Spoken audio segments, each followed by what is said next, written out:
안녕하십니까. 저는 2026년에 이제 서울시립대학교 전자전기 컴퓨터공학부 입학하게 된 서현민이라고 합니다.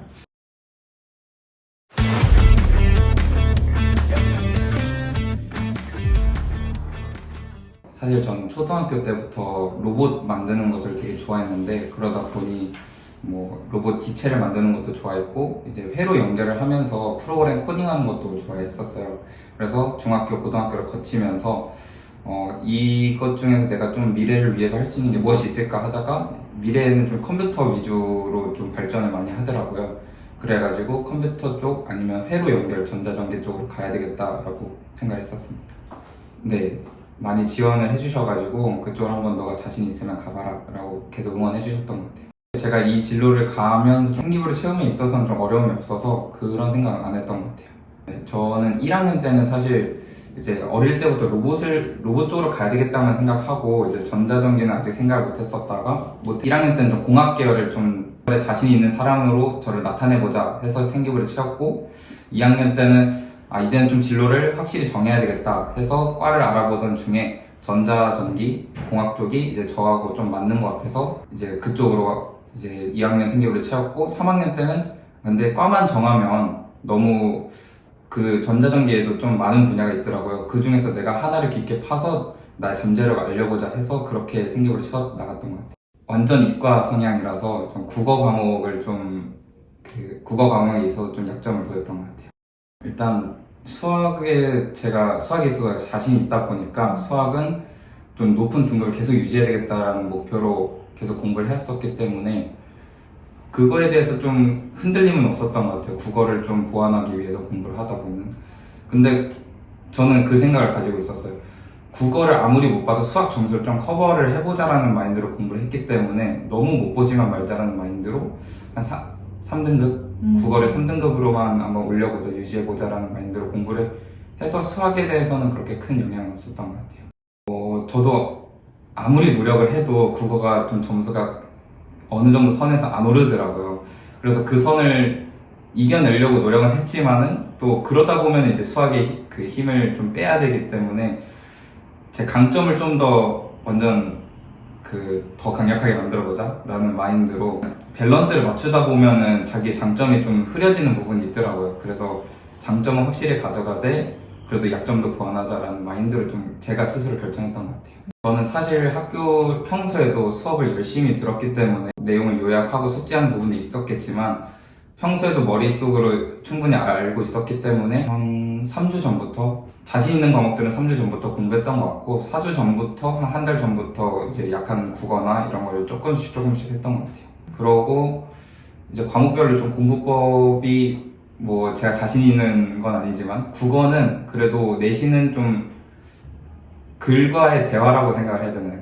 작가, 그 글을 쓴 사람이랑 대화를 해야 된다 생각해서 많이 읽어봤어요. 좀 읽어봐도 안 되는 것도 있지만, 읽어보면서 글의 개요나 주제라든지 이런 거를 확실히 외우고 가자라는 마인드로 그걸 공부했었고, 수학 같은 경우는 이제 문제를 많이 풀어보긴 했어요. 그냥 양으로 좀 승부를 하기도 했는데, 그 중에서도 내신 수학은 회독이 중요하다고 생각하거든요. 왜냐하면 풀이법을 확실히 알고 가야지 시험에서 아무리 어떻게 변형돼도 자신있게 풀 수 있기 때문에, N해독하면서 그치만 똑같이 풀이하는 게 아니라 저만의 풀이법을 계속 바꿔갔던 것 같아요. 똑같은 문제여도 얘는 뭐 미분해서 풀어봐야지, 아니면 얘는 미분계수 이렇게 포함해서 풀어봐야지, 아니면 적분을 해야 되겠다, 뭐 이런 다양한 생각을 가지고 풀었던 것 같아요. 내신 영어 같은 경우는 이제 목동 유쌤에서 지도를 해주신 대로 선생님의 수업을 듣고 그 필기해 주신 것을 토대로 저도 계속 백지에다가 필기를 반복해 가면서 지문 숙지를 하면, 이제 선생님들이 뽑아주시는 문제 유형별 숙제들을 제가 따로 집에서 복사해서 계속 풀어봤거든요. 그런 것도 결국에는 반복이었던 것 같아요. 저희 미사고 같은 경우는 부교재 중심이 강했다 보니까 부교재를 한 4-5번은 적어도 풀었고, 자신이 없는 문제들은 계속 그냥 시도 때도 없이 풀었던 것 같아요. 제 성격상 저도 좀 놀면서 해야지, 놀면서 체력이 충분되기 때문에 하루에 한두 시간은 저를 위한 시간을 남겨놓고 스케줄을 짰던 것 같아요. 그래서 아침 일찍 이제 학원을 갔다가 저녁에 이제 오후 돼서 저는 도서관 열람실이 있었거든요. 제가 다녔던 도서관은. 그래서 거기서 7, 8시간 정도 가서 뭐 숙제는 집에 와서 하자는 생각으로 와서 도서관에서는 국어 약했던 거 하고, 그다음에 또 학원 갔다 오면 좀 힘들잖아요. 그래서 어렵지 않게 풀 수 있었던 과학 문제나 이런 걸 먼저 하고 이제 남는 시간에 국어나 영어를 좀 더 쏟았던 것 같아요. 방학 때는 그래도 그 정도 해야지 이제 1학년 때부터 기초를 다질 수 있다고 생각을 했고, 애초에 중학교에서 고등학교 올라오면서 당황하는 게 이제 공부량이거든요. 어느 정도 공부해야 되는지 저도 처음에 몰랐기 때문에 고1 여름방학, 고2 넘어가는 그 겨울방학까지도 한 4, 5시간밖에 공부를 안 했었던 것 같아요. 근데 그것도 이제 제가 자신 있는 과목들을 먼저 기초를 잡고 가서 나중에 순공 시간 늘렸을 때 다른 공부에 좀 더 투자를 할 수 있었던 것 같아요. 선생님들께 제가 이렇게 공부하면 어떨까요? 라고 좀 물어보기도 했고, 약간 전 부모님 좀 많이 대하는 스타일이라 나 오늘 이렇게 공부했는데 어떤 것 같아? 아니면 난 이렇게 했는데 좀 이게 괜찮은 것 같다. 그냥 좀 스스로 피드백을 엄마한테 같이 공유했던 것 같아요. 저는 사실 슬럼프라고 할 만한 그런 기간은 없었는데 종종 좀 공부하기 싫다기보다는 의욕이 약간 안 날 때가 있었어요. 공부해야 되는 건 알지만 펜이 손이 안 잡히는. 그럴 때마다 그 당장의 해결법보다는 평소에 친구들이랑 대화 많이 하고 친구들이랑 밥 먹으러 다니면서 그냥 그렇게 저는 대화하는 걸 좋아했기 때문에 그걸로 좀 스트레스를 풀었던 것 같아요. 슬럼프 오기 전에 나 뭔가 좀 큰일 날 것 같다. 그러면은 그 전부터 약간 노래로 힐링을 했던 것 같아요. 저는 이제 이런 거 발표할 때 좀 기독교라서 찬양을 많이 들었거든요. 왜냐면 찬양 가사들, 힘이 되는 가사들도 많이 있고 공감되는 가사들도 많아서 뭐 찬양이든지 아니면 그 대중음악이든지 그런 걸 좀 즐겨 들으면서 혼자서는 그렇게 스스로 리프레시 했던 것 같아요. 공부량이 이제 많아지다 보니까 수행평가나 이런 걸 까먹게 되더라고요. 그러다 보니 나 오늘 이 정도 했으면 됐겠지라는 마인드로 하루를 마무리하려다가 이제 고2 후반 때 고3 올라오면서 이렇게 되면 좀 하루 전날에 좀 닥쳐서 하는 일이 많았기 때문에 이러면 나중에 멘붕 오겠다 싶어서 그때부터 캘린더에 그래도 바로바로 학교에서도 적어서 한 2, 3일 전에 알림이 오도록 해서 그 일정을 관리했던 것 같아요. 아니요. 저도 MBTI가 J이긴 한데 공부에 있어서는 좀 귀찮은 경우가 많더라고요. 그래서 항상 머릿속에 가지고는 다니는데 까먹는 경우 때문에 최소한 일정 정리라도 해보자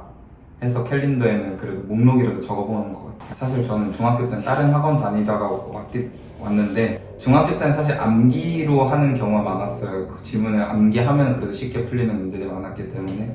근데 고등학교 첫 시험을 보고 이렇게 하면 고등학교에서 안 먹히는구나 깨닫고 학원을 목동일세로 왔는데, 김은진 선생님이 지문을 설명해 주실 때 좀 암기가 아닌 이해로 지문을 좀 기억할 수 있도록 그런 공부법을 많이 알려주시고, 필기하는 동시에 이제 그 문장별로 좀 정리를 해주셨거든요. 그 부분에 있어서 좀 많이 도움이 됐던 것 같아요. 그래서 집에 와서도 이 지문은 이런 내용이었지가 좀 머리에 쉽게 잡혀서 집에서도 충분히 어렵지 않게 공부를 할 수 있었던 것 같아요. 제가 생각하는 키워드 첫 번째는 일단 성실함인 것 같아요.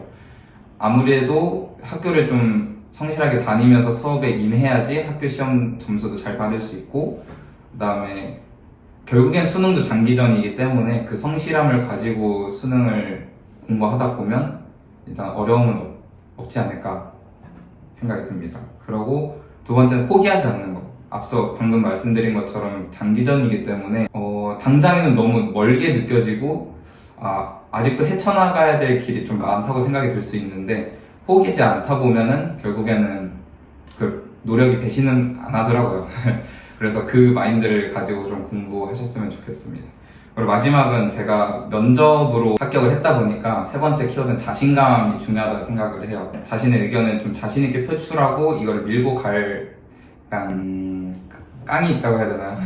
그런 게 있어야지 어려움에 있어서도 이겨낼 수 있고 휘둘리지 않는 것 같아요. 분위기에. 약간 친구들이 놀러 가자 해도 나 오늘은 이거 공부해야 돼. 아니면 오늘은 공부 다 했으니까 그래도 좀 나에게 쉴 수 있는 시간을 줘야지. 그런 걸 쉽게 결정하면서 어렵지 않게 수험생활을 보낼 수 있을 거라 생각합니다. 후배들한테 한마디를 하자면 일단 노력은 진짜 배신은 안 하니까 포기하지 않고 아무리 앞에 있는 길이 어두워 보일 줄 몰라도 나중에는 엄청 밝은 빛이 있을 거니까 그걸 기대하고 좀 지금 견디고 이겨내시길 바라겠습니다. 화이팅!